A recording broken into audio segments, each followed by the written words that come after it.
All right, here's another surprising fact. Around 60% of B2B buyers prefer not to interact with a sales rep as their primary source of income. What are your thoughts on that? I think that's pretty funny. Um, I'm a little surprised. I'm not in that. Yeah, I mean, you don't trust the salesperson.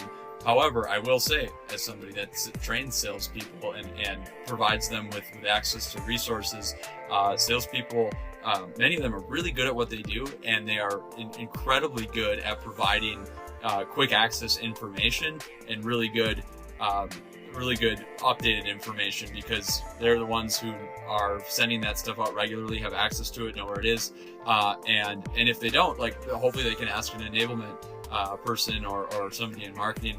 But my response is like, who do you want to interact with if it isn't a salesperson? Exactly.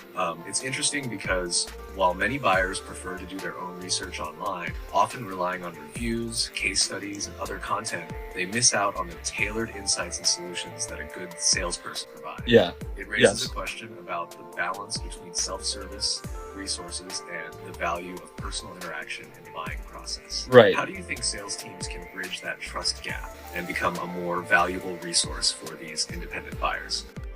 Yeah, I think you have to have a mix of both as you grow as a company. Self-serve is great.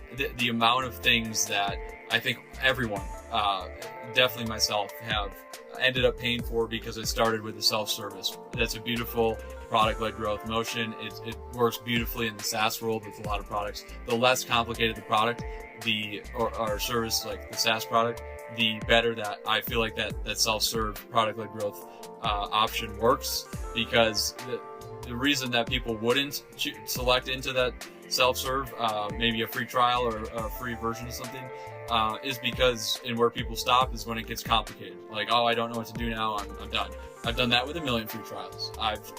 But I'll tell you, like, it definitely works with the right product that has a sense of simplicity. On the other hand, a complex product, something in the cybersecurity world, for example, that you don't want to leave to self-serve.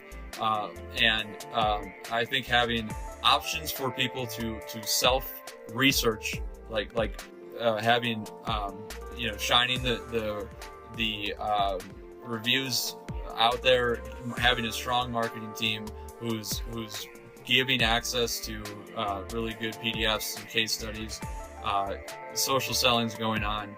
Yes, and like have pre-recorded demos. Show the product. Like, you don't have to show a ton of it, but little bits and pieces. Give people a glimpse and give them that feeling that they have control over this. And then when they click on stuff and the lead comes in, then bring in the human element and guide them through the process. Like, complex products, you need to guide people through, and you need to push them through, because, hey, like, every business owner they're not supposed to know every best tool out there and what they should have. And some salespeople are just, they're deceitful and they don't have good products. Some have phenomenal ones. But you got to have a mix of both, and you got to be willing to step in and tell that business owner, hey, I got you. I do this with a bunch of people just like you. Here's our plan. Lay out the plan and say, I'm going to make this as simple as possible for you, and I'm going to be your partner along the way.